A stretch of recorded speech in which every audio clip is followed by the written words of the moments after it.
Assalamualaikum warahmatullahi wabarakatuh. Anak-anak, sekarang kita udah pertemuan kedua ya, harusnya pertemuan ketiga. Berhubung kemarin kita libur karena hari Idul Adha, akhirnya kita sekarang baru pertemuan kedua. Sikap dan karakteristik wirausahawan. Nah, ini pembahasan di pertemuan dua kali ini kita membahas tentang sikap dan karakteristik wirausahawan. Kompetensi dasar masih tetap kita gunakan, yang kemarin itu memahami sikap dan perilaku wirausahawan, mempresentasikan sikap dan perilaku wirausaha. Nah, di sini karakteristik dasar seorang wirausaha. Apa aja sih karakternya?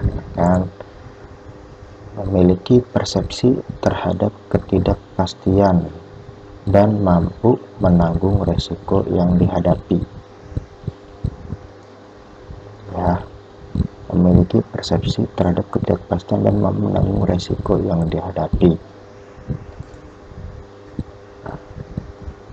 Menurut Frank Knecht dan Peter Drucker mendefinisikan kewirausahaan sebagai kegiatan menghindari resiko untuk mendapatkan keuntungan. Seorang wirausahawan berani mempertaruhkan karir serta kemampuan keuntungannya demi mewujudkan ide usahanya, namun seringkali wirausahawan tidak berani mengambil resiko yang cukup besar. Oleh karena itu, Frank Knecht mendefinisikan resiko ada 3 bagian. Ya, oke. Sebelum Pak Fikri menjelaskan tentang resiko 3 bagian itu, di sini mendefinisikan kewirausahaan sebagai kegiatan menghindari resiko untuk mendapat keuntungan. Nah, seorang wirausaha pasti dalam kegiatannya menghindari resiko-resiko demi keuntungan. Tetapi ada juga yang mempertaruhkan karir sampai berkorban semaksimal mungkin untuk mendapatkan keuntungan demi mewujudkan usaha-usahanya, tapi wirausaha tersebut tidak berani mengambil resikonya. Apa aja sih resikonya? Resiko biasa, resiko yang dapat dihitung secara matematis ya. Kalau misalkan kalau dalam suatu studi kasus, resiko yang dapat dihitung secara matematis, berarti otomatis resiko tersebut adanya untung atau rugi, ya kan? Oke, contoh misalnya seperti ini. Seorang pedagang, ada pedagang A, dia menjualkan bakso seharga 5.000.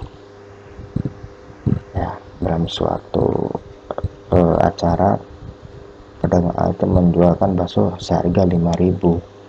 Ada bapak-bapak menanyakan kepada pedagang A, "Neng, harga baksonya berapa?" 5.000, Pak.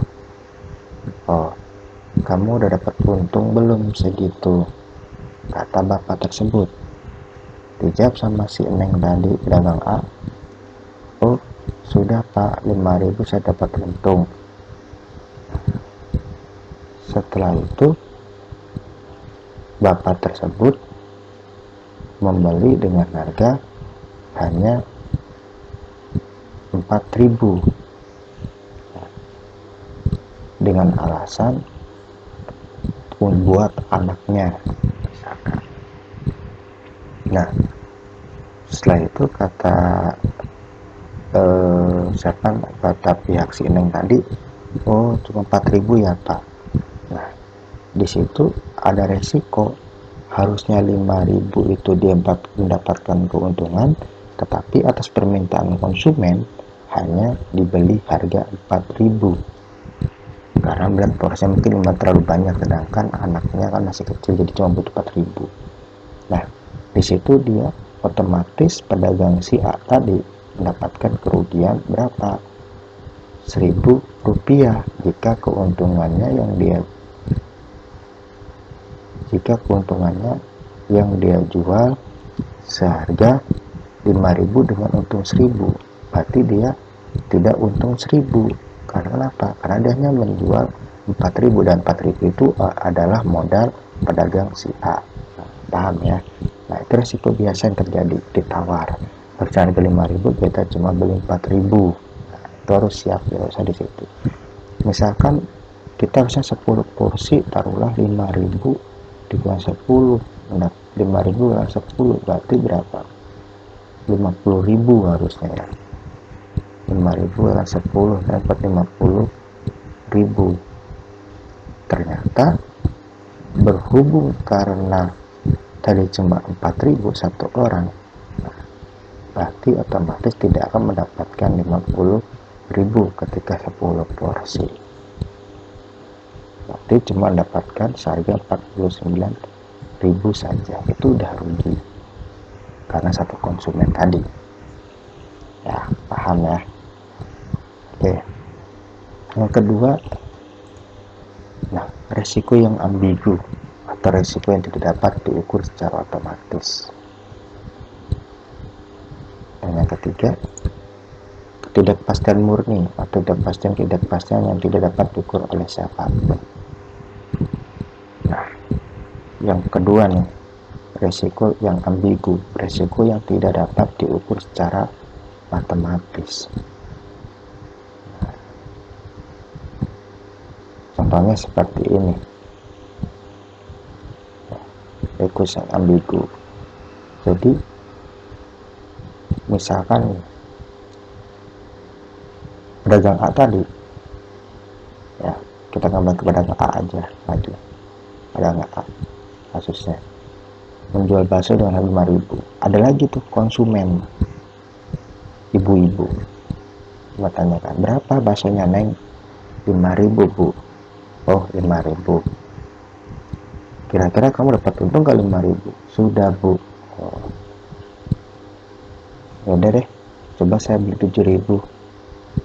Nah, resiko yang diambil oleh pedagang tersebut, apakah udah pasti untung dibeli dengan ibu-ibu tadi dengan harga 7.000, sedangkan dia menjual 5.000 sudah dapat untung? Jawabannya belum tentu. Misalkan pedagang tersebut menargetkan harus laku 10 porsi dengan harga 5.000, berarti harus dapatkan 50.000, dia sudah dapat untung. Tetapi ketika dengan beli harga porsi 7.000 hanya satu konsumen itu, dan dia tidak sampai 10 porsi, hanya 5 porsi yang laku, rugi tidak? Rugi. Ya, jadi tidak bisa menjadi tolak ukur, tidak bisa diukur secara matematis. Karena kenapa?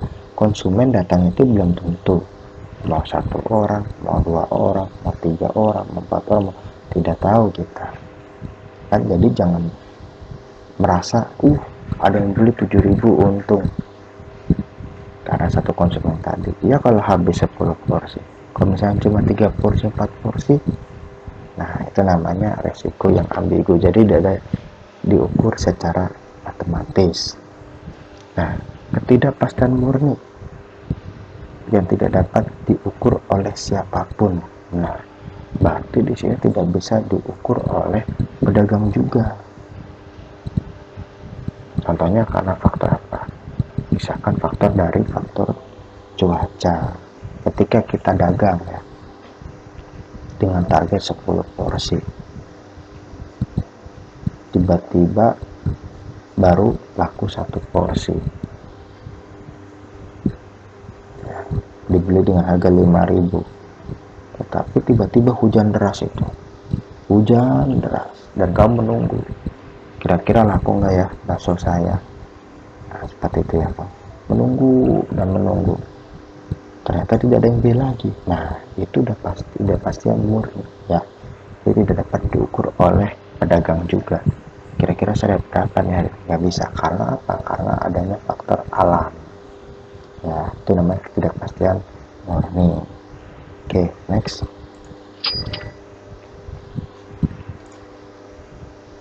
Nah, di sini wirausaha harus merancang dan menerapkan strategi.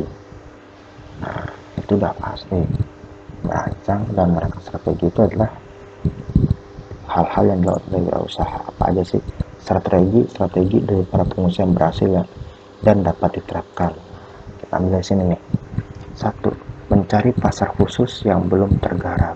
Nah, mencari pasar khusus yang belum tergarap. Berarti di sini apa? Peluang. Ya, jadi seorang wirausaha itu harus bisa mencari peluang, harus mencari suatu masalah. Jadi seorang wirausaha itu bisa menciptakan suatu produk karena adanya masalah, dan itu sifatnya langsung otomatis atau langsung secara tidak sadar. Oh, saya seperti ini. Itu terletak dari peluang-peluang tadi. Dan yang pertama dari peluang ya. Kedua, melihat dari kebutuhan konsumen. Konsumen butuhnya apa? Ya, contoh hal kecil saja. Misalkan jusnya RPL. Kita melihat di gerbang sekolah kita tidak adanya namanya alarm. Jadi ketika belum pukul 7 ada yang membuka, maupun jam berapa, misalkan belum jam 7 pagi ada yang buka, maka otomatis alarm itu berbunyi. Nah, kira-kira ketika kita bikin sistem seperti itu dipakai tidak oleh sekolah? Pasti dipakai. Karena kenapa? Karena belum ada. Tapi sistem keamanannya dari mana? Dari sistem alarm. Ya, seperti itu. Jadi melihat peluang dulu. Kira-kira kita bahas produk itu terus tahu nih, produknya kemana nih? Ke produk keamanan ya, berarti kita larinya ke alarm. Kalau misalkan kita ke produknya program pelayannya, kita lebih ke aplikasi.